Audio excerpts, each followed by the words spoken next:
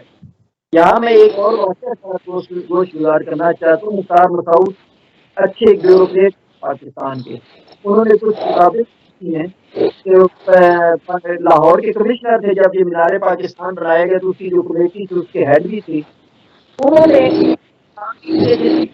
دینے کے واقعات تو جن سے کیوں لیا وہ بھی لکھا، جن سے نہیں لیا ان سے کیوں نہیں لیا یہ بھی لکھا۔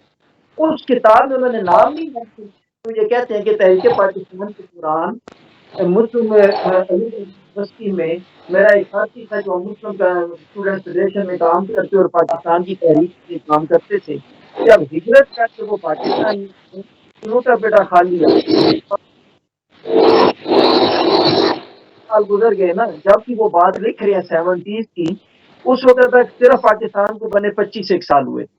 اس وقت کی وہ بات بتاتے ہیں کہ 25 سال کے عرصے میں وہ آدمی جو لوٹا پیٹا خالی ہاتھ آیا تھا وہ کروڑ پتی بزنس مین بن چکا تھا۔ وہ بڑا متاثر ہو گیا کہ یار اس آدمی نے اتنی جلدی ترقی کی ہے تو پاکستان کی خدمات کا اس کو صلہ مل گیا ہے، تو بڑا لکی آدمی بھی ہے، میں اس کا آٹوگراف بھی لوں گا اور اس سے پوچھوں گا کہ پاکستان نے تمہیں کیا دیا اور وہ اہداف ملے یا نہیں جن اہداف کے لیے ہم نے کام کیا۔ کہتے ہیں جب میں گئے تو وہ آدمی جو خالی ہاتھ پاکستان میں آیا تھا کروڑ پتی بن چکا، ایک بہت بڑا صنعت کار بن چکا، لاکھوں کروڑوں روپے اس کے بینک بیلنس میں پڑے ہوئے، بہت بڑا ولا ملا ہوا، کہنے لگے یار پاکستان نے ہمیں کچھ دیا نہیں، اس کے بنانے کے مقاصد پورے نہیں ہوئے۔ وہ کہتے ہیں میں گیا آٹوگراف لینے تھا کہ ایک بہترین پاکستانی جو محرک کارکن تھا، متحرک کارکن، اور آج وہ اپنی محنت سے 20-25 سال کے عرصے میں کروڑ پتی اور کئی صنعتی یونٹ کا مالک بن چکے، وہ تو پاکستان کا فیورٹ بندہ ہوگا۔ لیکن جب اس نے پاکستان کی نیتی کرنی شروع کی تو میرے دل میں یہ پاکستان کا ناشکرا انسان، میں کہنے کا مقصد سیاسی معاشی یہ آزاد کافی حد تک آسان انداز میں پاکستان کے ہمیں ملے۔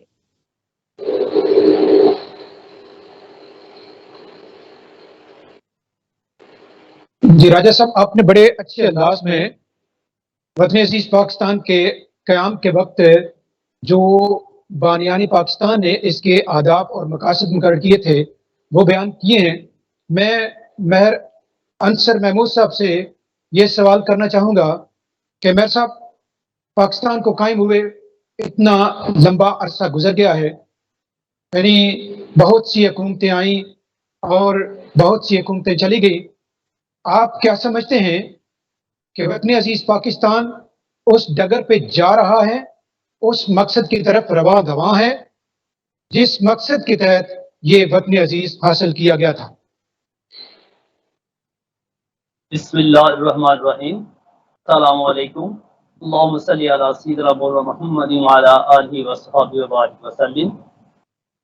محترم ریس صاحب، سب سے پہلے تو آپ کا شکریہ، اور چینل 72 نیوز کا بھی بہت بہت شکریہ کہ انہوں نے مجھے دعوت دیا ہے اس بڑے ہی اہم ترین موضوع پہ بولنے کے لیے۔ تو میں بطور ایک معلم یہ بیان کروں گا کہ پاکستان کو بنے ہوئے 74 سال ہو گئے۔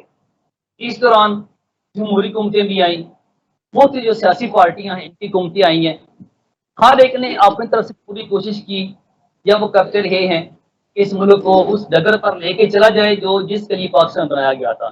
اس دوران جو فوجی حکومتیں ہیں وہ بھی آئیں، تو 74 سال کے عرصہ میں اسٹیمیٹ جو ہمارا آدھا حصہ ہے نا ان سالوں کا وہ فوجی حکومتوں کے حصے میں آتا ہے اور آدھا جمہوری حکومتوں کے حصے میں آتا ہے۔ اب ہم یہاں بات کرتے ہیں جو جمہوری حکومتیں ان کے حصے کی۔ تو جو بھی جمہوری حکومت آئی ہے اس نے اپنی طرف سے وہ کوشش کس حد تک کی ہے، میں سمجھتا ہوں وہ قابل اطمینان نہیں ہے۔ اب جو بھی حکومت آتی ہے تو وہ پاکستان کے مفادات کو پیچھے رکھتی ہے، اپنے ذاتی مفادات کو آگے رکھتی ہے، اور ایک بہت ہی ناپسندیدہ بات ہے کہ ہماری جو بھی حکومت آتی ہے وہ ملکی مفادات کی بجائے جو انتقامی سیاست ہوتی ہے اس پر اپنا وقت زیادہ ضائع کرتے ہیں۔ ہمارے ہاں دوسروں کو اپریشیٹ کرنا، دوسری حکومت کے اچھے کاموں کو سراہنا، یہ بڑا کم جذبہ پایا جاتا ہے۔ پاکستان جن مقاصد کے لیے بنایا گیا تھا وہ ہماری آج کی حکومتیں یا ماضی کی حکومتیں ان سے کافی دور ہے، یہ میں نہیں کہتا کہ بالکل دور ہے، لیکن جو ہمارا کرنے کا ہماری حکومتوں کا کام ہوتا ہے اس کو وہ نیک نیتی سے نہیں کرتی۔ ہمارے ہاں بعض ایسے سیاستدان ہیں جنہیں پرانے وقتوں میں تو ان کے لفظ بڑا اچھا نہیں بولا جاتا تھا، لیکن میں یہاں میں ابن الوقت کہوں گا کہ جو ابن الوقت ٹائپ ہمارے سیاستدان ہیں وہ جو بھی حکومت دیکھتے ہیں اس کی طرف لڑک جاتے ہیں اور اپنے مفادات کو آگے رکھتے ہیں۔ دیکھیے پرویز صاحب آپ کے سامنے مثال ہے، ابھی ہمارے راجہ صاحب نے یہ بات بھی کی ہے، میں اس کو ذرا آگے لے کے چلتا ہوں۔ جتنی حکومتیں پہلے ہی آئیں جو سیاستدان تھے، مثلا میں اب نام لے لوں گا کہ میں پاکستانی ہوں، جہاں پہ غلط بات ہوگی مجھے دکھ ہوگا۔ پیپلز پارٹی کی حکومت جو لوگ تھے جب اس حکومت ختم ہوئی ان میں سے آدھے سے زیادہ لوگ جو ہیں وہ نون لیگ میں آ گئے، نون لیگ حکومت ختم ہوئی تو یہ عمران خان حکومت بنی ہے، اب آدھے سے زیادہ وہ جو کابینہ ہے وہ پرانی حکومتوں کے لوگ ہیں۔ اب دیکھیں گے یہ جو لوگ ہیں جنہیں اپنے مفادات اور سیاست عزیز ہے وہ ملک کے کتنے خیر خواہ ہو سکتے ہیں۔ تو میں یقین سے کہہ سکتا ہوں، میرا دل دکھتا ہے ان سیاستدانوں کو لڑکیاں کھاتے ہوئے کہ ان کا کوئی نظریہ نہیں، ان کا نظریہ ایک ہی ہے کہ جو کچھ ہمارے مفاد میں ہے وہ ہو جائے، ہماری طرف سے جو پارٹی ہے وہ جہنم میں جائے، پاکستان ڈوبتا ہے تو ڈوبے، ہمارے پیٹ بھرنے چاہیے۔ اور اس سے اگلی بات جو خاندانی سیاست ہے، یہ ہمارے ہاں یہ بڑی جو ہے یہ پروان چل رہی ہے۔ اس خاندانی سیاست کی وجہ سے جو ہمارا ملک ہے وہ بھی ترقی نہیں کر رہا۔ ایک سیاستدان ہے اس کے بیٹے کی طرف صلاحیتیں نہیں ہیں وہ سیاست کر سکے، تو وہ بھی کہتا ہے میرا بیٹا جو ہے نا یہ ایم پی بنے گا، یہ ایم این اے بنے گا۔ تو لہٰذا میں یہاں پہ آپ کے سوال کا یہ جواب دیتا ہوں کہ جن مقاصد کے لیے ہمارے اسلاف نے، ہمارے بزرگوں نے اپنی جانیں دی، اپنا سب کچھ قربان کیا، اپنا جو جنادیں تھی وہ چھوڑ دی، اپنا گھر بار لٹا دیا اور لٹ لٹا کے اس پاکستان میں تشریف لائے اور اس کے پاک سر زمین کا وہ نام لے کے یہاں پہ آئے، تین مقاصد کو انہیں ذہن میں رکھا تھا جو انہیں خواب دکھائے گئے تھے، ان خوابوں سے آج کا پاکستانی بہت دور ہے۔ میرا بھی دل دکھتا ہے اور ہر محب وطن پاکستانی کا دل دکھنا چاہیے کہ وہ مقاصد بہت کم پورے ہو رہے ہیں۔ ماشاءاللہ مہر صاحب، آپ نے وہ تمام قباحتیں یا وہ تمام کمیاں ہمارے سامنے رکھی ہیں جو پاکستان کی ترقی میں رکاوٹ ہیں۔ راجہ صاحب میں آپ سے دوبارہ ایک کویسچن کروں گا، آپ چونکہ بڑے عرصے سے اوورسیز پاکستانی کے طور پر رہ رہے ہیں اور آپ کا دل پاکستان کے ساتھ دھڑکتا ہے، تو آپ پاکستانیوں کو یا پاکستان کے مستقبل کو کیسے دیکھتے ہیں؟ جی الحمدللہ میری تو جو اپروچ ہے وہ پازیٹیو جا رہی ہے، کیونکہ جب یہاں ہم لوگ رہ رہے ہیں، یورپ میں رہتے ہیں، کہیں بھی رہ رہے ہوں، تو جن مشکلات کا سامنا ہمیں یہاں کرنا پڑتا ہے، پھر جب موازنہ کریں پاکستان کے ساتھ تو محسوس یہ ہوتا ہے کہ بہتر ہے۔ ابھی گزشتہ دنوں میں ہمارا ایک پاکستانی نوجوان ہے جو سولر سسٹم میں انجینئر ہے، اس سے 2 ہفتے پہلے میری بات ہو رہی تھی، میں بڑا حیران ہوا، وہ بڑا ڈیپلی آبزرو کر کے پاکستان کو اسٹڈی کرتا رہتا ہے۔ تو میں نے کہا پاکستان کے کوئی مستقبل نظر نہیں آ رہا، اکنامیکل پوزیشن بہتر نہیں ہو سکتی، یہ وہ کہنے لگا انکل ایسا نہیں۔ پھر اس نے لگائی ہوئی تھی جرمنی کے میگزینس میں، یہاں پرنٹ ہوئی تھی جرمن لینگویج میں، جس میں یہ لکھا تھا کہ 2030 تک یہ جو الیکٹرک پرابلم ہے، یہ اس طرح کی پاور پروجیکٹ کی پرابلم ہے، اس کو پاکستان کا ہوگا۔ یہ جو آپ ونڈ پروجیکٹس ہیں اور قسم کے پروجیکٹس اور اس کے جو ایگریمنٹ ہوئے ہیں پچھلے 4-5 سالوں میں گورنمنٹس کے، اس میں یہ ہے کہ 2030 تک یورپ والے جو محسوس کر رہے ہیں اکنامیکلی پاکستان بہت امپروو کنٹری ہوگا اور یہ مضبوط معاشرے ملک بن چکا ہوگا 2030۔ یہ یورپ نے اپنے دماغ میں رکھا ہوا ہے۔ اب اس جو پروجیکٹ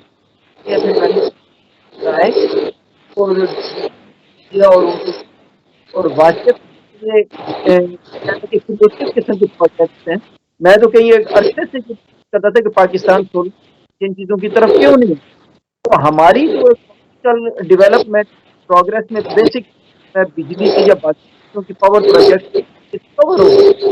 دوسرا یہ پاکستانی ہم میں سے بہت ایسے لوگ ہیں جو یعنی 60-70s میں آئے اور ابھی تک اور پینشن پہ لوگوں کے دل دھڑکتے ہیں.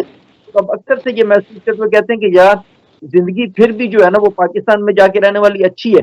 اور لوگوں میں یہ ایک رجحان ڈیولپ ہے کہ ہم واپس جائیں اور پاکستان میں رہنا شروع کریں اور کچھ نہ کچھ وہاں انویسٹمنٹ کریں. اس سے پہلے اور لوگوں نے بھی بڑے لیول پر کی ہیں, اب چھوٹے لیول پر بھی جا کر انویسٹمنٹ کرنے کا لوگ سوچ رہے ہیں. اور مینلی آپ کو ایک بات بتاؤں کہ پاکستان کے دینے کے والے سے جو چیز آتی ہے نا, کہ پاکستان نے ہمیں سب سے بیسک چیز ہماری آئیڈینٹی دی ہوئی ہے جو پاکستان کو مستقبل میں مضبوط کرے گی اور اس کا مستقبل بہت بہتر ہوگا. یعنی ہماری جو آئیڈینٹی ہے, شناخت, یہ جو ہمیں پاکستان. میرا بیٹا پیدا ہوا, میں نے اس کا نام رکھا محمد سبکدین عباس. 3 نام ہے, فرسٹ مڈل اور لاسٹ نیم. یورپ میں صرف فرسٹ اور لاسٹ نیم ہوتا ہے. یہاں اپنے بچے کا نام رکھنے کے لیے بھی آپ پابند ہیں کہ ان کے رولز کو فالو کریں. آپ اپنی مرضی کے بچے کا نام نہیں رکھ سکتے, لڑائی کرنے میں جانا پیسے سے لکھوانا پڑتا ہے. الحمدللہ پاکستان میں آپ بیٹھے ہیں, آپ جو مرضی نام رکھیں, جس انداز کا مرضی نام رکھیں, آپ بالکل انڈیپینڈنٹ اور آپ کی ایک آئیڈینٹیفیکیشن بن جاتی ہے, ایک شناخت بن جاتی ہے. یہاں پرابلم ان کے دماغ میں یہ چیز آتی ہے کہ ہم واپس ہیں اور جہاں کے انویسٹمنٹ. تو یعنی جو فائنینشلی ابھی اسٹیبل ہے پاکستان میں, ان میں سے چھوٹے لیول کے جو انویسٹرز ہیں ان کے ذہنوں میں نہیں ہے کہ ہم بھی واپس پاکستان جائیں. تو اگر یہ پاور پروجیکٹس کی پرابلم سالو ہو جاتی ہے بجلی کی, تو میں یہ یوز کرتا ہوں کہ بہت زیادہ جو مڈل لیول کے, اور کیونکہ جو مائکرو لیول اکانومی کے انویسٹرز ہوتے ہیں وہ زیادہ کہنے کے کی رول پلے کرتے ہیں کسی بھی ملک کی ڈیولپمنٹ. وہ انشاءاللہ 2030 سے 2035 کے درمیان کا جو ٹائم ہوگا, یہ پاکستان کا فائنینشیل والا ٹائم ہے. ماشاءاللہ.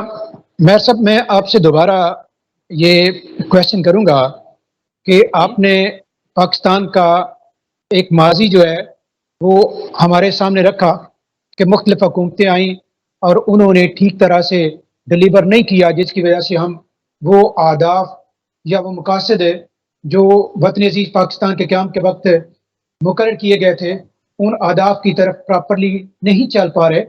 لیکن میں چونکہ یہ بات آپ سے کرنا چاہتا ہوں, جیسے ہمارے پروگرام کا یہ نام بھی ہے اپنے حصے کی شمع, تو ہمیں کیا کرنا چاہیے کہ ہم پاکستان کے لیے کچھ کر گزریں.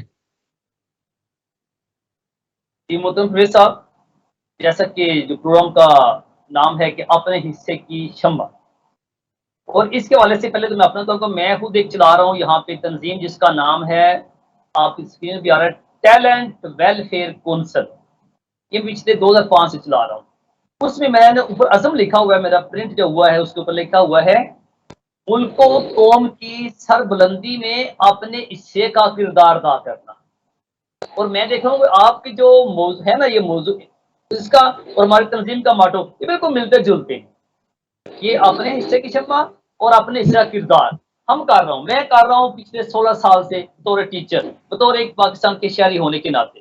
اب یہاں پہ میں جس بات کو آگے لے کے چلنا چاہتا ہوں وہ یہ ہے کہ ہمارے ہاں جو مقاصد تھے وہ, میں یہ نہیں کہتا کہ 100% ان کا حصول نہیں ہوا, لیکن بہت کمی ہے ابھی اس تک.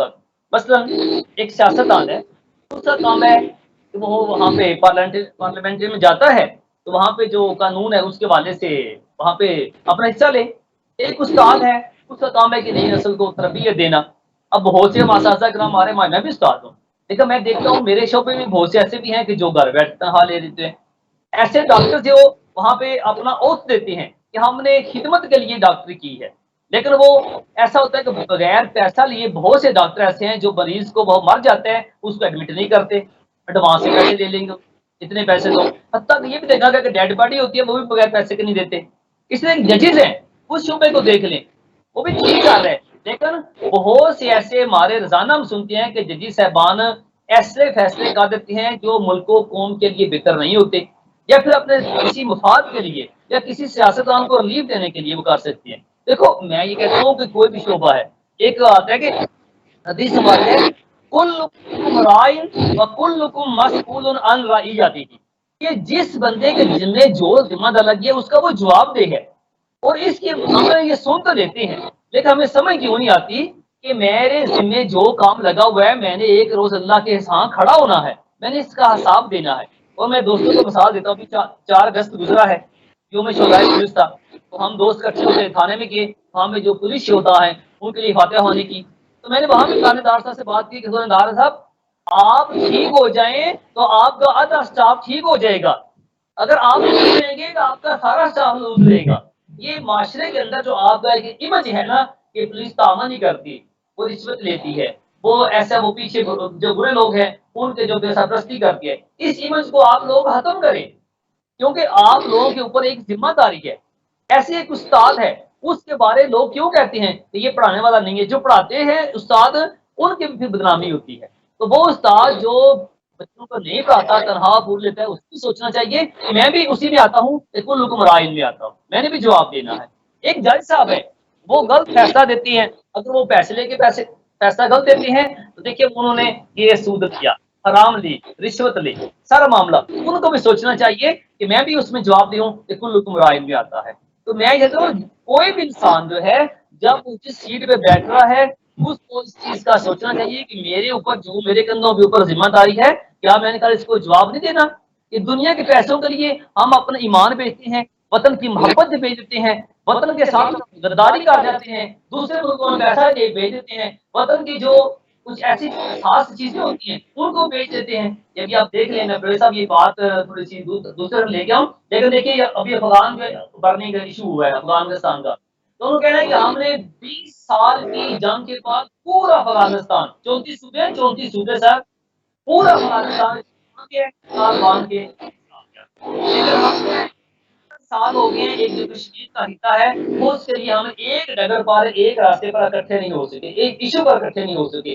ایک جو پارٹی ہے وہ آتی ہے، وہ کشمیر کے لیے باتیں کرتی ہے، تقریریں کرتی ہے، دوسرے ہم ہوش ہو جاتے ہیں، کیا جی اب ہماری حکومت نہیں ہے، ہماری حکومت آئے گی تو ہم کشمیر کے لیے بات کریں گے۔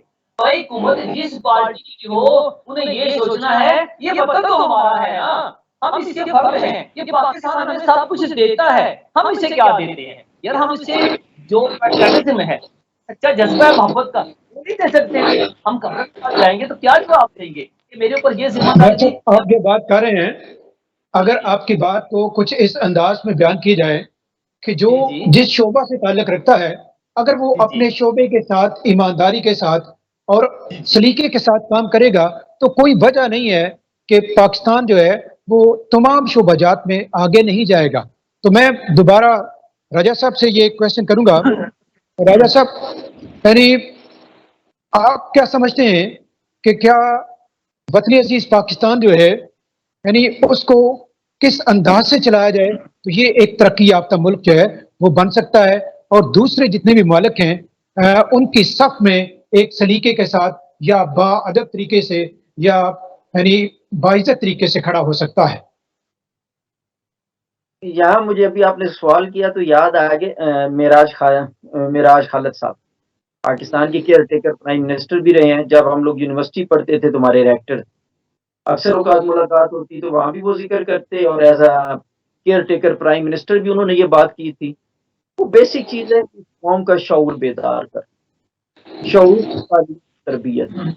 ہمارے پاس جو پرابلم ہے نا، ہم لوگ ازل سے شروع سے جیسے پاکستان بنا تو ہمارے شعوری طور پر یہ کمی آ گئی، ہم نے سمجھا کہ ہم نے منزل پا لی، نتیجے میں منزل چھوٹی کرنے بیٹھنے کی طرف چلنا شروع ہو گیا۔ شعوری جو بیداری ہے اور فکری بیداری اور تعلیم اور تربیت کا معاملہ جو ہے علمی میدان، باقی سارا ٹیلنٹ ہمارے پاس ہے، عقل لوگ ہیں، محنت مشقت کرنے والے لوگ موجود ہیں۔ اللہ رب العزت نے ہمیں موسمیات کے اعتبار سے، زمین کے اعتبار سے ہر قسم کی نعمت عطا کر رکھی، افرادی قوت، وسائل، ان کا جو حال ہے وہ شعور کی بیداری اور علم کے ساتھ۔ اس میں کیا چیز آتی ہے؟ مطلب میں آپ کے ساتھ ایک بات کرتا ہوں کہ اسی یہ دسمبر اگست کے مہینہ میں 2-3 دن پہلے مجھے کسی دوست نے سینڈ کی. اب اس میں جو مسلمانوں کے ساتھ تحریک پاکستان کارکنان کے ساتھ حکومت پاکستان جو گزری ہیں، ظاہر ہے ظلم اور زیادتی عوام کے ساتھ بھی ہوتا ہے، جیسے میرے محترم منصر صاحب بھی فرما رہے ہیں، جی زیادتیاں جی بھی ہیں ہے اور پاکستان کے مقاصد سے انحراف کا بھی عمل ہے. لیکن اب یہ ہے کہ ظلم والے رخ تو ہم دکھاتے ہیں لوگوں کو، لیکن اچھا رخ نہیں دکھاتے ساتھ. اب اس میں پوسٹ میں یہ ساری چیزیں لکھی تھی کہ تحریک پاکستان کا فلاں کارکن تھا، اس کے نواسے کو غدار کہا گیا، فلاں کارکن تھا اس کے پوتے کو جو ہے وہ سزائے موت دی گئی، فلاں کارکن تھا اس کو یہ سزا دی گئی. ایک تو اس میں گڑمٹ کیا گیا تھا کہ مثلا سید اور باچا خان کا جو ذکر ہے وہ بھی محبین وطن میں رکھا گیا ہوا تھا، اور ان کے ساتھ جو معاملات ہیں ان کو بھی ادھر رکھا گیا. ایک تو یہ گڑمٹ کر دیا. دوسرا یہ ہے کہ میں نے اس دوست سے سوال کیا کہ یہ تو سارے ظلم نے گنوائے گئے، لیکن اگر یہ جو ظلم جو بیٹا جسٹس تک پہنچایا گیا، اس کی بہو کو جسٹس بنایا گیا، اس کے بیٹے بہو کو سینیٹر بنایا گیا. قاضی فائز عیسیٰ صاحب ابھی حیات ہیں، ابھی موجود ہیں، آن ڈیوٹی ہیں. ان کے والد کا قاضی عیسیٰ صاحب تھے، ان کی نسبت کے ساتھ وہ بھی عزت پاتے ہیں. کتنے لوگ ہیں ہمارے پاس کہ جن کو ان کے والدین کی خدمات کی وجہ سے بھی عزت دی جاتی ہے، اور اگر کبھی کوئی بندہ کسی کو بولنے لگے تو یہ کہا جاتا ہے کہ بھائی کس کے بزرگوں نے تحریک پاکستان میں یہ خدمت کی تھی. تو اگر جی ہم بالکل اس طرح. کہ جن لوگوں کے آباء و اجداد نے تحریک پاکستان میں خدمت کی اور آج وہ حکومتوں میں یا معیشت میں یا تجارت میں اچھی پوزیشنز پہ بیٹھے ہیں، جتنے ہمارے کراچی میں یا بزنس کمیونٹی ہے وہ سارے لوگ فوائد حاصل کر رہے ہیں، ان کو مل رہے ہیں، بینیفٹس لے رہے ہیں. اب یہ جو ہوتا ہے نا، یہ ایک شعور کی بیداری ہوتی ہے کہ دونوں رخ بندے کو دکھا کے جو ظلم ہوا وہ بھی بتایا جائے، جو انصاف ہو رہا ہے وہ بھی بتایا جائے، اچھے پہلو بھی اور نیگیٹو بھی. پھر اس میں سے جیسے کنسپٹ ہوتا ہے نا جی ڈی پی اور جی این پی کہ گروس ڈومیسٹک نیٹ جو پروڈکٹ ہوتی ہے نا، نیٹ پروڈکٹ ہم دیکھیں کہ اگر ظلم کیے گئے ہیں اور حکومتوں نے نااہلی کی ہے تو 80% انہوں نے اچھے بھی کام کیے ہیں. تو جب ہم پروڈکٹ نکالیں گے تو 10% پلس میں ہے ہم کو. اللہ آپ کو حرام کے اصول وہاں بیان کیا، اور اکنامکس میں آج یورپ کے لوگ اس کو یوز کرتے ہیں، اور یہ گراس ڈومیسٹک اور گراس نیٹ میں آتا ہے. اللہ تعالیٰ نے شراب کرتے ہوئے یہ کہا تھا کہ اس میں نفع نقصان بھی ہے لیکن نقصان زیادہ ہے اور نفع کم ہے. یعنی جو نیٹ جو اوریجنل ہے، اگر اس میں 10 فائدے ہیں تو 20 نقصان ہے، تو ٹوٹل یہ نکلا کہ 10 نقصان ہے، لہٰذا اس کو چھوڑ دو. اب یہ طرف اگر آ جائیں تو پاکستان میں ہمیں یہ دیکھنا چاہیے جو لوگوں میں یعنی شعور اور فکر بیدار کر ہمیں مایوس کیا جائے، ہمیں سے مایوس پر کیا جائے. اس کی وجہ یہ کہ ہمارا شعور نہیں بیدار. اب جب ہم شعور بیدار کریں گے اور علم دیں گے، تعلیم دیں گے، تو بندے کو پتہ ہوگا یار یہ 10 دفعہ ظلم ہوا تھا، 20 دفعہ اچھائی بھی کی گئی ہے. اس کا مطلب یہ کہ جو وہ اچھا پروڈکٹیو اس کو کر سکتے. اب ملے گا تو غلام ہر پاکستانی کو اپنے وطن سے محبت ہونا شروع ہو جائے گی. اب جب محبت وہ والی ہوگی کہ اس سے ہمیں نفع مل رہا ہے، اس سے ہمیں فائدہ مل رہا ہے، نتیجے کے طور پر شعوری طور پر، جیسے ہم عبادت کہتے ہیں عادت کے طور پر پشتوں میں ایک دعا مانگی جاتی ہے کہ یا اللہ یہ جو ہم نے عادت کے طور پر عبادت کی ہے نا، اس کو عبادت کے طور پر قبول کر لیں. تو ہم پاکستانی کہتے ہیں یہ عادت ہے، یہ عادت صرف زبان کی حد تک ہم لوگ کرتے ہیں. ہونا یہ چاہیے کہ شعوری طور پر ہمارے اندر موجود ہو کہ بھائی نہیں، واقعی ہم پاکستانی اور پاکستان سے محبت کرنی ہے، اور یہ شعوری محبت، علمی محبت اور فکری محبت ہمیں پاکستان سے اس وقت ہوگی جب ہمیں یہ بتایا جائے گا کہ پاکستان سے تمہیں نیٹ پروفٹ مل رہا ہے، تمہیں یہ مل رہا ہے اور تمہیں یہ فائدہ مل رہا ہے، اور پاکستان ہونے کی وجہ سے تمہاری زندگی میں یہ بہتری پائی جاتی ہے. جب یہ چیز ہوگی اور میرے شعور میں ہوگا کہ یار یہ پاکستان ایسی چیز ہے جس سے میں نے دلی طور پر محبت کرنی ہے، پھر میں یہ سوچ پاکستان کا میں نے نقصان نہیں کرنا. آج اب نفس نفسی آدمی پاکستانی بھی بنتا ہے، پاکستان سے محبت بھی کرتا ہے، لیکن ہر چیز لوٹ کے اپنی جیب میں ڈالنا چاہتا ہے. وہ سیاستدان. اور آخری بات کہ اگر ہم اپنے اعظم کو یا صدوق وہ کرپشن کر گئے اور لے